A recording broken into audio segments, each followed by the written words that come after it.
The long sleep of Rip Van Winkle. In the quiet village of Sleepy Hollow, nestled at the foot of the Catskill Mountains, life moved at a slow and predictable pace. The villagers were simple folk, content with their routines of farming, tending to their families, and gathering at the local tavern to share stories and laughter.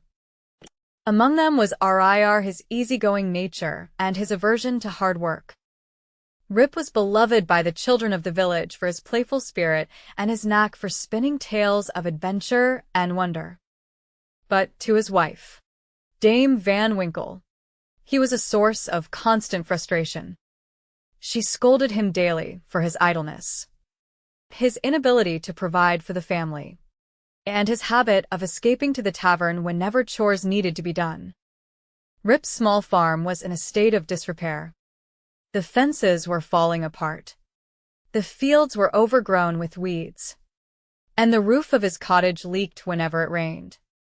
Dame Van Winkle's sharp tongue was as relentless as the passage of time, and Rip often found himself seeking refuge in the woods or at the tavern, where he could forget his troubles for a while.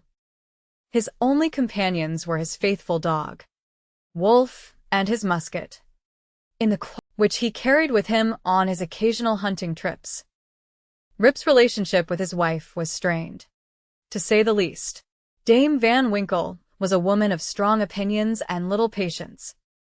She had once been a lively and cheerful young woman, but years of hardship and disappointment had hardened her. She resented Rip for his laziness and his inability to take responsibility for their family. "You're a good-for-nothing man, Rip Van Winkle," she would shout, her voice echoing through the small cottage. "You care more about your stories and your drink than you do about your own children." Rip, for his part, loved his wife and children deeply, but he felt powerless to change the course of their lives. He was a dreamer, not a doer, and the weight of his responsibilities often left him feeling overwhelmed. He found solace in the company of his children, who adored him for his playful nature and his endless supply of stories. His son, young Rip, was his constant shadow, following him on his walks through the woods and listening with wide-eyed wonder to his tales of adventure.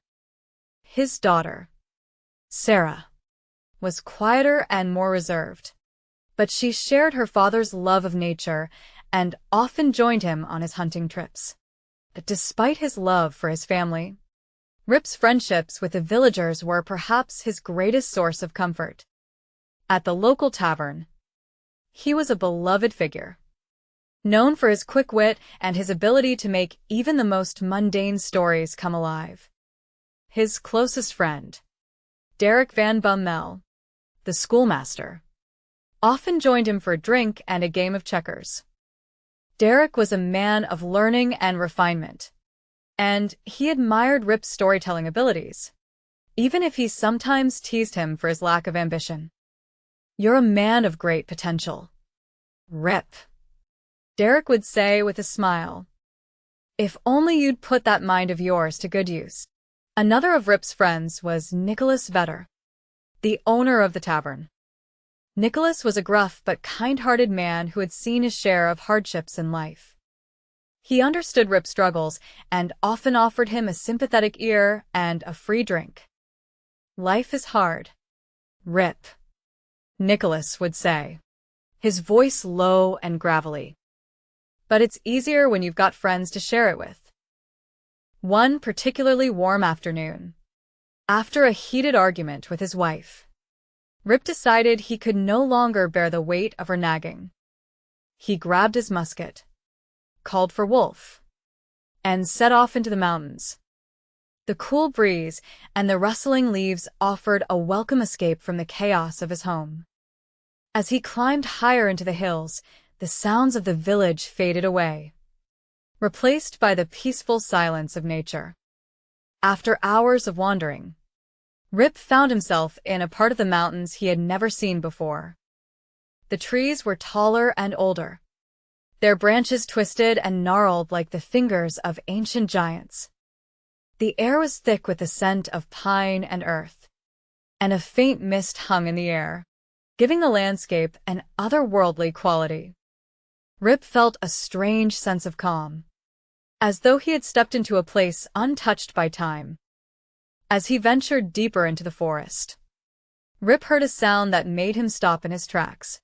It was a low, rhythmic thudding, like the rolling of distant thunder.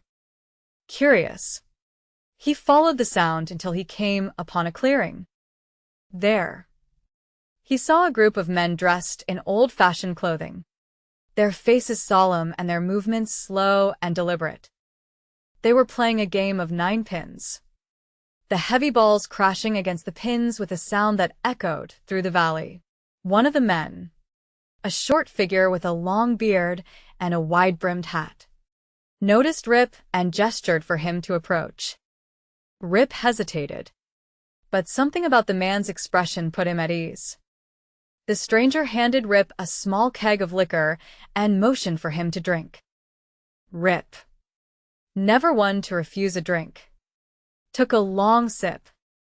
The liquor was unlike anything he had ever tasted, sweet and rich, with a warmth that spread through his body like a comforting embrace.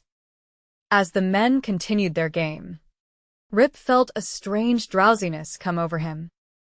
His limbs grew heavy, and his vision blurred. He stumbled to a nearby tree and leaned against it, his eyes closing as the world around him faded into darkness.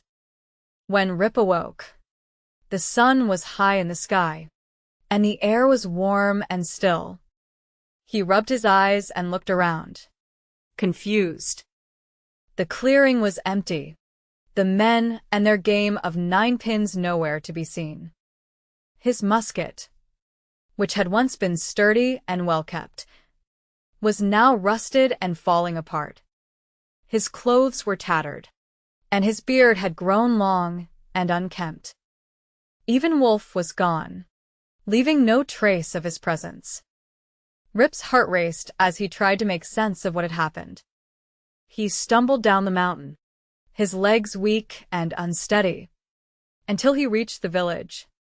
But as he walked through the streets, he realized that something was terribly wrong.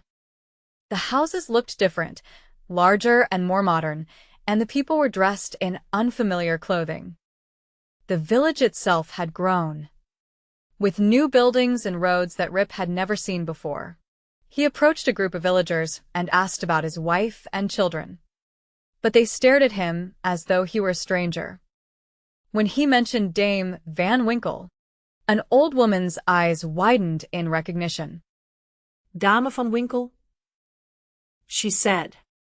Why? She's been dead these 20 years. Rip's mind reeled. 20 years? How could that be? He had only been gone for a day, or so he thought. As he wandered through the village, he learned that the world had changed in ways he could scarcely comprehend. The American Revolution had come and gone, and the village was now part of a new and independent nation. His old friends were either dead or had moved away, and his children had grown into adults with families of their own. Despite the shock of his situation, Rip found a strange sense of freedom in his new life. He was no longer burdened by the demands of his wife or the responsibilities of his old life. The villagers, fascinated by his story, treated him as a living relic of the past, and Rip became a local legend. He spent his days sharing his tale with anyone who would listen, his voice filled with wonder and nostalgia. But as the years passed, Rip grew restless. He felt out of place in the modern world, a man out of time. He often found himself gazing at the mountains, longing to return to the hidden valley where he had encountered the mysterious men. One day, he decided to set out on a journey to rediscover the place that had changed his life. After days of searching, Rip found the valley once more. The mist was thicker than ever, and the air was filled with the same eerie stillness. As he ventured deeper into the valley, he heard the sound of rolling thunder and saw the same group of men playing nine pins. This time, however, they welcomed him as an old friend and invited him to join their game. Rip Van Winkle was never seen again. Some say he joined the mysterious men in their eternal game, while others believe he found a new life in the mountains. Whatever the truth, his story became a beloved legend, passed down through generations as a tale of adventure, mystery, and the enduring power of the human spirit. Share your thoughts About Rip Van